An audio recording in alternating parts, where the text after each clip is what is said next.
All right, I think we're up. Jeremy Macdonald. Or as most people know you, Shade Tree Vintage Audio. Or Auto. Audio. Can we start this? All right. What's going on, man? Good to see you. Likewise, man. How's the beat coming? Man, I should blur my background. It's it's coming slowly but surely. Actually, the other day, I don't know, it's sitting a whole lot lower than what it was the other day. With the way that I had to mount the suspension in the back and like pull everything in tighter because of the way that the rear spring setup mounted, it actually like pushed the height of the coilovers up, and so I had to drop them down a link, and they are like as far down as I'm going to basically be able to get. Now I can run a way bigger wheel and tire combination.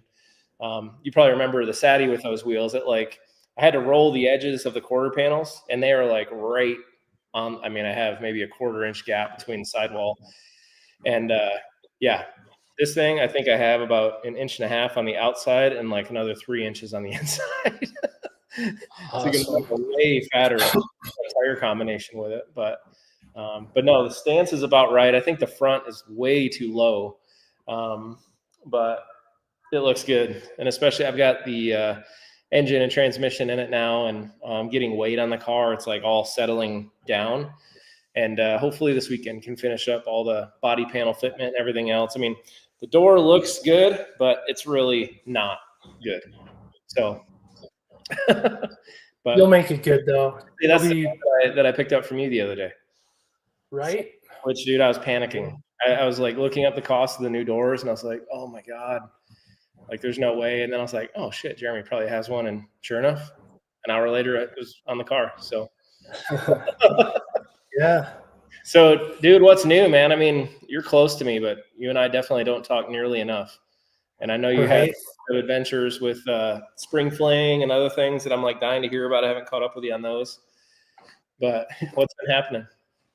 Well, Spring Fling, we were planning on driving 2 cars down there, and we ended up making it to St. George, and lost the transmission on the 69 Dart, and the Super B was having just some fuel-related issues. So we ended up going in a rental car. Wasn't quite as fun as we wanted, but we still had a lot of fun. And you said you parked the B at the airport, St. George? Yeah. We left the B at the St. George airport, which that was kind of a concern the whole time we were down in Los Angeles, but came back and it was good. Yeah. So, at least you had some cameras on it, right? Hopefully. Yeah. At least we assume so, at the airport. But and Spring Fling is like, what is it the equivalent of on the East Coast? It's not as big. It's like it's not as big as like the big East Coast shows, but it's a lot of fun. It's probably one of the bigger ones, if not the biggest one in the West. Okay. And there's a lot of cool cars that show up, like really cool cars. Swap meet's really good. I saw the 5150 guys brought out the Joe Dirt Superbird. Yep. Yeah, the Daytona. Yep. Yeah, they had probably, I'd say 5 or 6 cars there. A couple Hemi cars that were all survivors, and I'm trying to think. Oh, they had an A12 Roadrunner there. That red 71 Hemi Roadrunner, which is just really cool because it's all original. Mm-hmm. And it's really fun. Like, I love restored cars, but I love survivors more. And so seeing these unrestored Hemi cars is really cool. Right.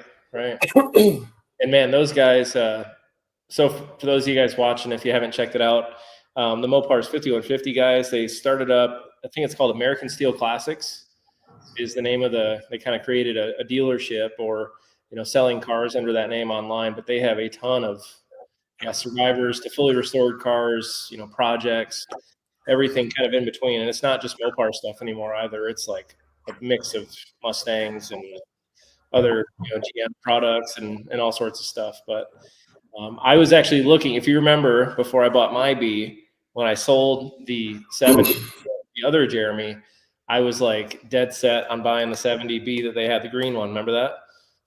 I do. And Yeah, they ended up selling it, I think, the moment that I sold the 70, so it's kind of SOL for a minute. But Yeah, I remember it was like right at the same time. dude, it was within a week, I think. I was heartbroken. But super happy with how this one's turned out. I can tell you I spent a whole lot less money just with the amount of parts that came with this, because the other one was like the whole body was ratty looking, but it had like killer patina on it, but like no parts. It was completely stripped down, rolling shell, and I want to say it was like 10 grand. So it was pretty pricey, and paid a whole lot less for this with all the parts, and worked out. So this one's a whole lot. Christ. I cannot believe how much 70 Super Bs are going for right now. It's absolutely stupid. And it seems like all the big channels have them going right now, or people are finding them, weird? trying to build them, and yeah. So yeah, Birdsong even has one. His is a real 6-pack car too. I know. I tried to get it off his hands a while back. But yeah, that they're one of the best looking cars, I think. So for sure. I mean, 10 years ago they were like the least desirable year. Now it's like they're the most. Yeah. Well, you'd think with how much interest there is in them that hopefully they'll start making more parts for them. I hope. So as I'm thinking about mine and starting to break down like the parts list, and realizing how crazy it is to try to have this race ready by September, at least to the level that I want it to be, I'm realizing how much 70 specific parts there are. Like I learned today about the steering column. This car doesn't come with one. So I'm trying to find, 67 to 69 Barracuda fenders are insane too. Yeah, there's like select things that aren't made that are just so damn rare and hard to find that it's I'm learning that every day on this car. But yeah, but it's fun, and this car's starting to look like an actual car, which is nice. But yeah, it's always good when they're finally coming together. Right. So you're going to Mopar too. I hope we can all cannonball and carpool down there. It'll be a sight for sure. You and I were talking the other day, and what are you bringing down there? What are you planning to bring? Well, I wanted to bring the Duster, but I just don't think it's going to be done. So the Duct Tape Dart again. Hopefully we'll have the new 340 in it by then. Right now it's currently my daily driver, which is fun.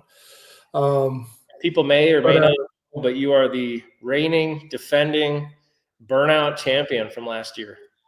I am. Which when I saw the video, I was like, oh my God. We completely lost the car in the burnout. It was insane. Dude, I couldn't see, like at the end of it, the alarms going off and all the flashing lights, telling me to stop, and I couldn't see them. So I still went a good probably 8 or 10 seconds after everything because I couldn't see anything. But it was so much fun. Jesus. How hot did the engine get during the burnout comp? You know what? So I pulled out, and there were 2 cars that went before me. One was Dylan McCool in his Charger, and another one was like a 14 or 18 Challenger SRT that had been wrecked, but he was in there doing it. And they're both pouring water out. I come out, mine's dry as a bone, didn't overheat. I think it was in the low 2s, if I recall. Oh, damn. But man, that 340, I had it wrapped up. I was floating the valves a little bit. I even upshifted into second gear and just kept going. It was pretty fun. That car, dude, that little 340. Well, you remember in the original Duct Tape Dart even, and I haven't done anything except for a oil pump and a timing chain. And then it just 2 weeks later, we go from Kentucky to Tucson and beat the shit out of it down there. Yeah. Yep. Won't be the first time. Yeah, exactly. Right. So what all do you need to have done to that before we get to Mopar? I'm adding lead rear disc brakes on it, and then hopefully the engine swap, and really that's about it. That car's pretty good. I need to adjust the suspension a little bit, but dude, that car's actually badass. Damn. So, All right. So what you're saying is you're gonna have a ton of free time. I might need your help over here. I didn't say that, but I'm sure I can come down and help. Oh, So, man. You know, I initially had the very unrealistic expectation that it would be, have paint on it and have other things, but I think it's going to be obviously the entire body will be, call it rust free, aligned, in good shape, and it will likely have primer on the bare metal spots, and then we're just going to send it out there. And once I come back, I'm hoping to swap the Charger in, this out for paint, and have it get painted over the winter and get back to it in the spring. But at least that's what I'm thinking right now. But it's going to have panels that are 5 or 6 different colors, parts from so many different cars to fix this one is pretty wild. But that's kind of what I'm thinking. And it's just going to be engine, transmission, fuel system, cooling system, and probably 2 seats to take people for rides, and that'll be it. So, yeah. well, the nice thing is if it's not painted and you take out cones, you're not going to be sad. Very true. Very true. So, yeah, and especially if I throw that the stock front balance back on it, then I really won't be upset because there's already holes in right. it. Yeah. Use the red one from mine. It's already hit plenty of things. Right. I know I still got that to do. I've got 3 balances to make one good one. I mean, mine's not like completely flattened out like the other 2 are that you gave me, but I can definitely use those as great templates because they're actually solid in the areas that mine are, and then I can add shape to them and make them work, and should work out, I hope. Well, then you'll be a pro and you can fix mine. Oh man, since it got hit in the cul-de-sac. Right. Talking to Kevin the other day, he's like, "Man, you should rename that thing the Frankenbee because it's kind of a Frankenstein of all sorts of different cars and parts." And yeah. But dude, it's cool. What's that? It's going to be so cool, though. I know, man. I'm pumped, really pumped. So you've got this duster, this original Sassy Grass Duster. What are your plans for that? So realistically, I mean, it's original paint. The body's not bad. It has a couple little things, but I just basically want to make that car a driver, something I can hop in and drive anywhere in the country without a problem. But I've got the 360 and the 727 that were in the Super Coupe before it caught fire. I'm gonna use those. I just want a good, dependable car that I can use as a daily driver. Right. But right now it's sitting on jack stands, and I think the only things left on it are the doors, the deck lid, and the rear bumper. Other than that, it's pretty much stripped. But once I put the floor in, the subframe connectors, and a couple other things, it's all going to start going back together. Mm-hmm. So yeah, I've seen completely rotted out floors. I've seen license plate floors, but I have never seen patches on top of patches with like Frankenstein stitch welding all over the place like I have on that floor. It's a work. I think it was a couple Amish ladies that tried to do quilting. Right. Yeah, it's pretty bad. I've never seen anything like it either. That's what it looks like. It's almost like a baseball mitt stitching is what it looks like. Yeah. And I mean, there's one place that I can think of that is literally 4 pieces of metal stacked and welded. It's like it doesn't even make any sense. Yeah, when you did the walk around video on that, I was like, oh man, yeah, it's better to just do the whole damn floor at that point. So, and that's the plan. Hopefully this weekend. So. Yep. Then I really need to get it back together. I've just been honestly burned out on the cars. So yeah, let's just get back to it. I've been feeling it too. You got to kind of force yourself out sometimes. And once you make a little bit of like incremental progress, it's like, all right, yeah, let's do this again, Right. So. Yeah.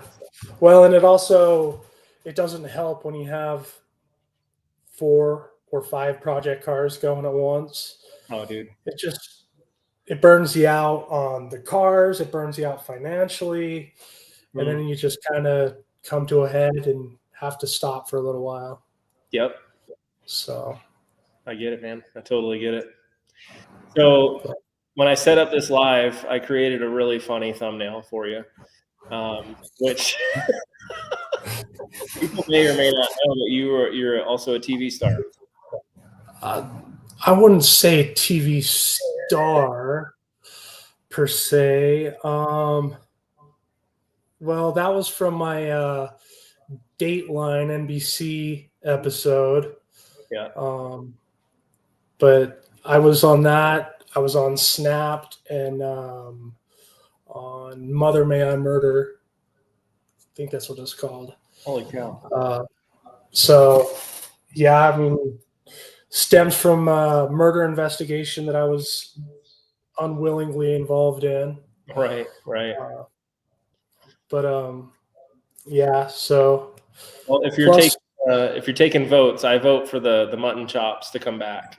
Yeah, I should do that. I need to grow it back out a little bit, but I thought, when I did that, I was like, man, this is gonna be the only time I'll ever be on TV. So I got to do something stupid. So I had the big chops, and then I've been on TV several times since. So right. You had like a 1950s like gasser greaser vibe going. Yeah, yeah. I was thinking more 70s disco or something. I don't know, but right. So a question that that brings up a good point. Have you always been a Mopar guy? Like from the beginning, has it always been Mopars, or were you locked into something for a while and then kind of moved on, and then just found your? So until I was about 8, I was a Ford guy because all of my family were Ford guys. And then my dad's friend, Cliff, had a Dodge Power Wagon, and it was a part-time four-wheel drive early one. And I remember going for a ride, and it was a 4-speed, and he put it in second, punched the throttle, had a sure grip in it, and he just spun around the corner and shifted into third. And I was like, okay, yeah, Mopar's the way to go. And yeah, so I've been a Mopar guy since I was 8. Right. And I haven't known you for that long, but you've been like real serious Mopar guy for the time that I've known you, and the guy to call for parts and cars. And you come across all sorts of crazy stuff all the time. That, man, yeah, well, it's a great resource to have for sure. Yeah, so, and I've been wagon, man. You got to find me that 70 wagon again. 70 wagons are tough, but I'll keep an eye. They are the coolest for sure. I mean, there's nothing like a 70 Cornet front end. I know we already said that in this episode, but yeah, the 70 Dodge, that's been my favorite car since I was like 10 years old. So the AMT had that model, and the box art had a sublime green Pro Street one. And ever since I seen that way back in the early 90s, I was like, okay, that's what I love. Mm-hmm. So, and didn't you mention something the other day about a model getting made of your car, of the B or something? Well, yes, there's some M2 Machines is probably going to be doing a diecast of my car. When I was down there in California just recently, I actually was able to go tour there, and it was really cool. And we talked about it. And due to the tariffs right now, they're holding off on some newer production, but down the line, yeah. So, aren't you glad we didn't paint those fenders? What? I said, aren't you glad we didn't paint those fenders? I am. As somebody said on my channel, ketchup, mustard, and mayonnaise, delicious. Yeah.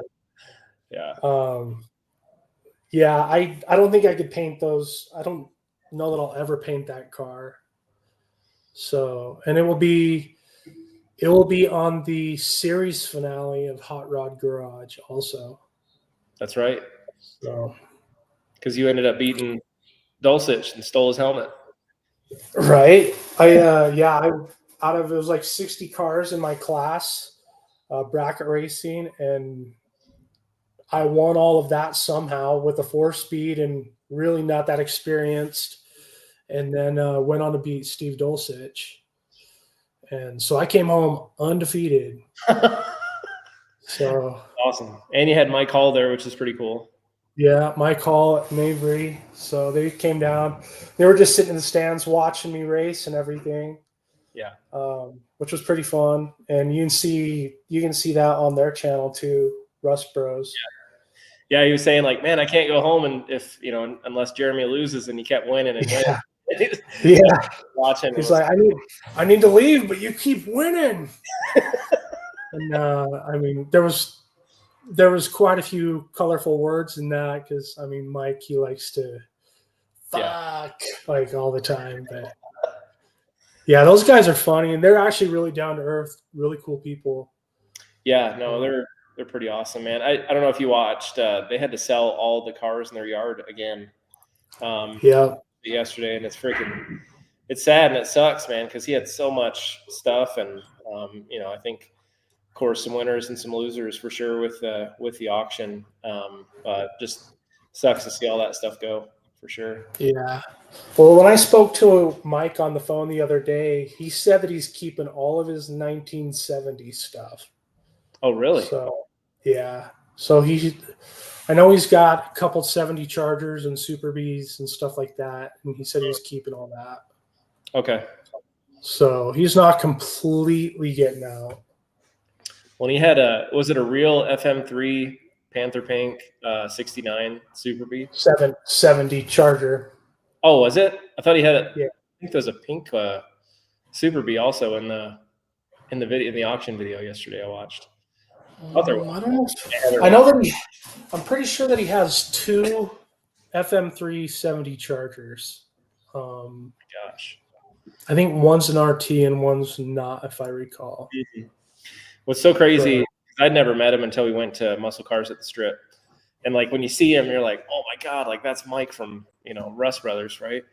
And then when you go up to him and you talk to him and then you start telling him like, oh, what you got? And then all of a sudden his glasses go up on his forehead and he's like scrolling through his phone. Like, look at that one. Look at that. And he's like, so like, I don't know, just very welcoming guy, man. He's a totally normal car dude and will stop and talk to every single person. And I mean, he made his way around the show multiple times and around the races multiple times. And such a cool dude. And Avery's laugh is so freaking unbelievable.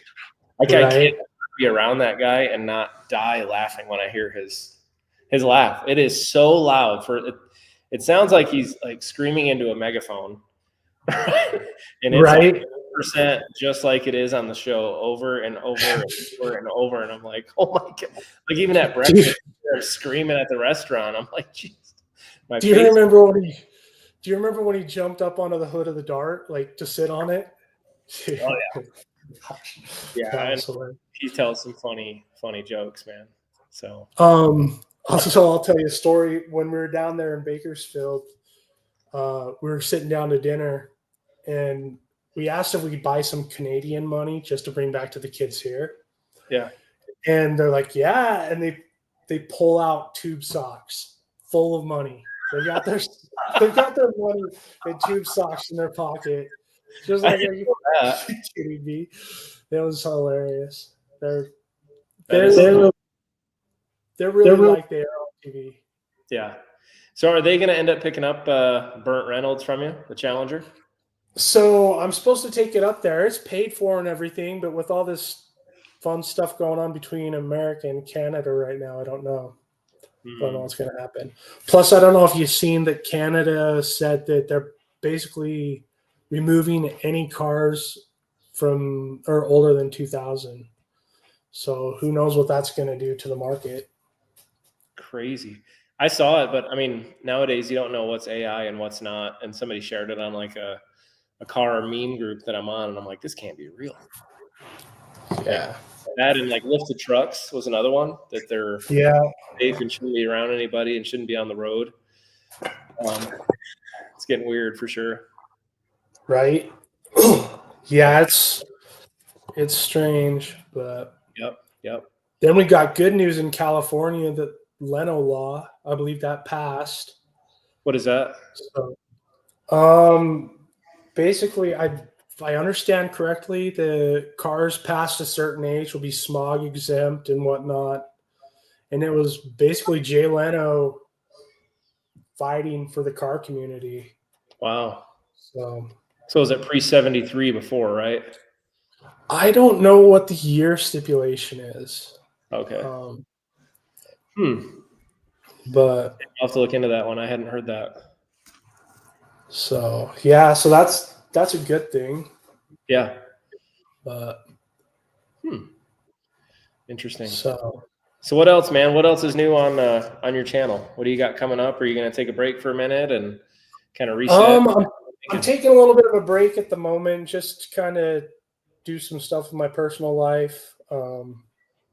Just trying to get some health stuff taken care of, and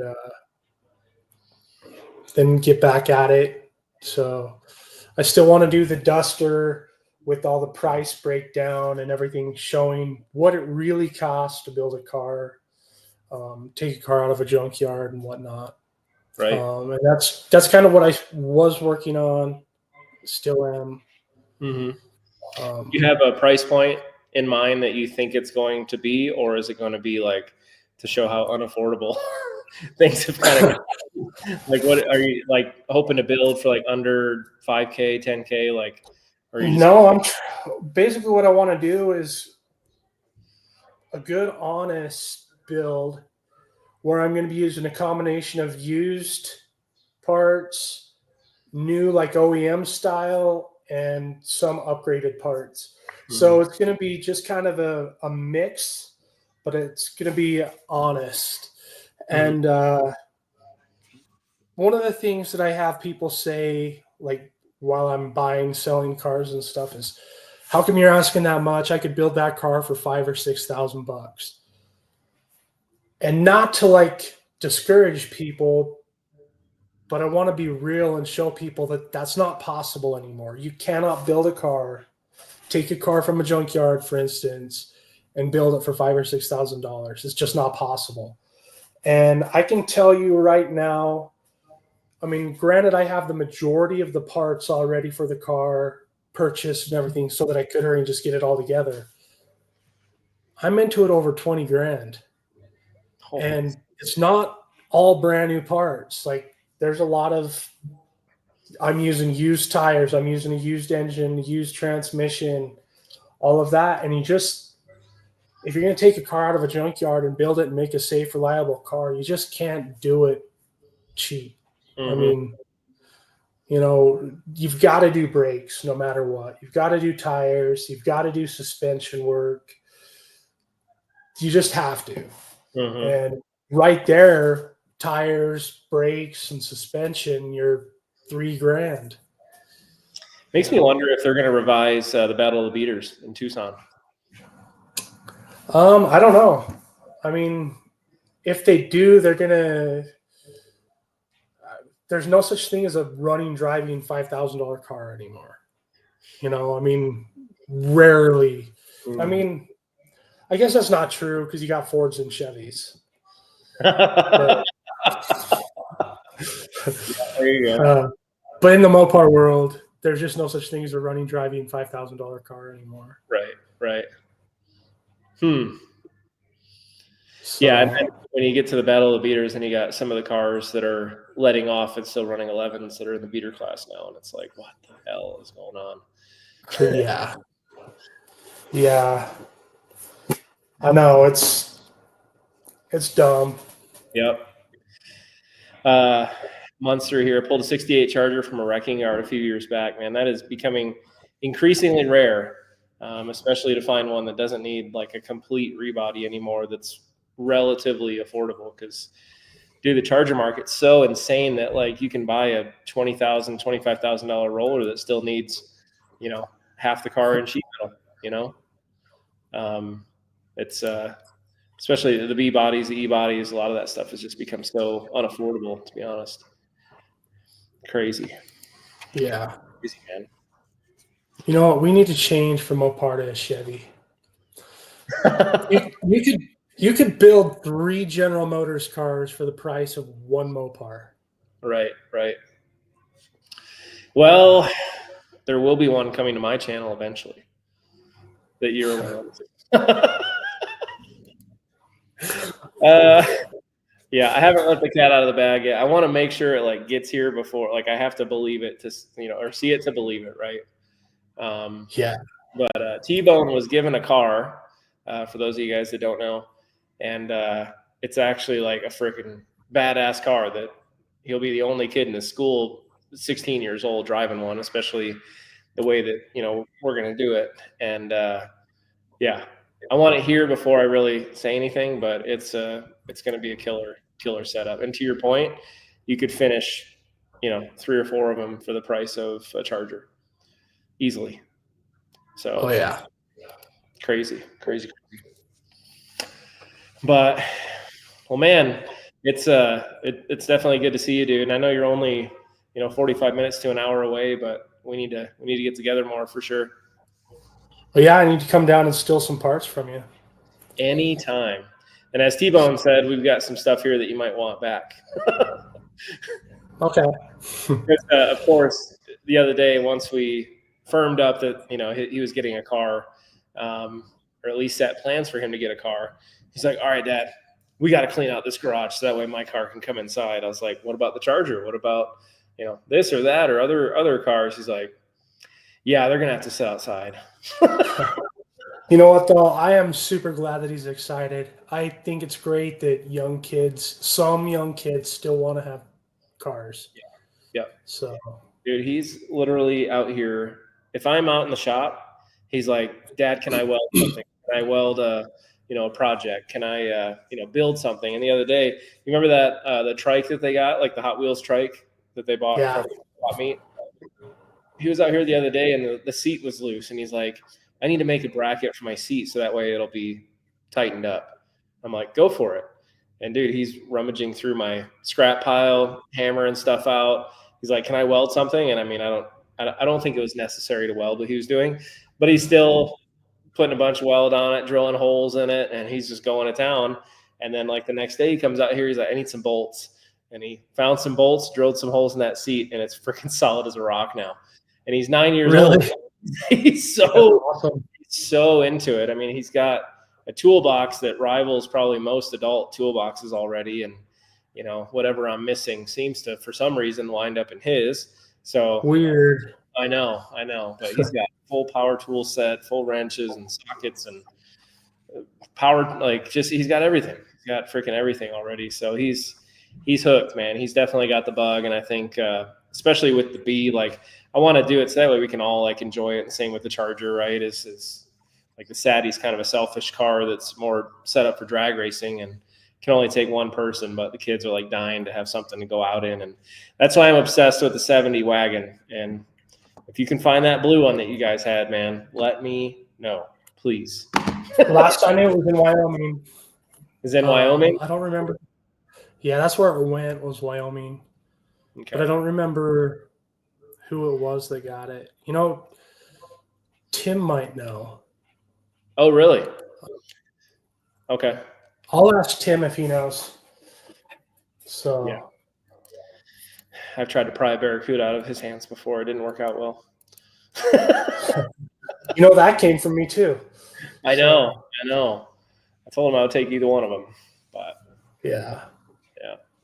Actually, Tim's where the Duct Tape Dart came from. That's what he said. Yeah, he actually showed me photos of it loaded up. Yeah. See where that's gone, man. It's awesome. It's cool. Right. That car is honestly, that's my most fun car to drive. Yeah. So. Damn. Well, cool, man. Well, great to see you, dude. Thanks for coming on. Likewise. Catch up. No problem. Excited to hear about your projects. We got to get you wrenching again for sure. It will happen soon. And get your butt down here so we can get you a carburetor and get the B back on the road too, man. I tell you what, one thing, dude, I really admire about you and all of Cameron and Kevin and all you guys, man, is you drive your cars. Like, I love that. And putting the, what do you say, 323 in the back of your B.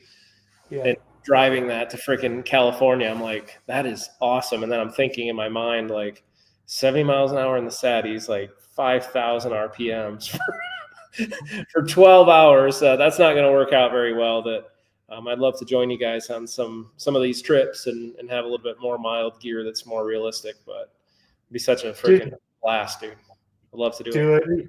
So real quick, I forgot to tell you a story actually coming back in the B from St. George. So it was pouring. Like, I mean, it was raining so hard. And so we're cruising, and I'm doing about 65 is all I dare because, I mean, it was coming down. Has the 3-speed wipers. They weren't doing much. And, dude, it just kept hydroplaning. And my steering was working itself loose. And so I was worried it was the box, which it was the box, but it wasn't internal. The bolts had come loose. So the box was actually moving. Dude, it was such a sketchy 400 miles home. But we got home. We got home at 3 a.m. As soon as I pull in, I'm not even a mile from my house, we get pulled over. Like, dude, I haven't been pulled over. Being pulled over. I haven't been pulled over for years, and all of a sudden I just keep getting pulled over. Ridiculous. What was it for? What? For speeding, or what was it for? He said my license plate light wasn't working. Oh, geez. Was it on? I think it was him or what? I don't know. I didn't even care. I'm just like, it was 3 a.m. I'm like, he's like, where are you guys coming from? We're like, Los Angeles. He's like, oh, like, you know, I think he was just checking to see if we're drunk or something. But you know, he let me go and everything. But it was like, seriously. Maybe you're let him some cash to keep an eye on you. Yeah. After the speeding ticket, I don't blame him. Yeah. So. Awesome. Well, cool, man. Well, let's make some time this weekend. We'll get together and. Yeah, I've got a bunch of your stuff here that I need to get back to you. So maybe I need to come your way instead. Either way. Okay. So, cool. Talk to you later. Take care. And thanks again, everybody, for watching. And, dude, can't wait to see what's next on the channel. And appreciate all you've done for me, too, man. A lot of people don't know that a lot of the parts on the Saddy have come through you guys. And that car came through you guys. And I've, gotten a lot of stuff through you guys. So appreciate all the help, man. No worries, man. Anytime. Okay. Take care. See you, dude. You too. See you. Bye.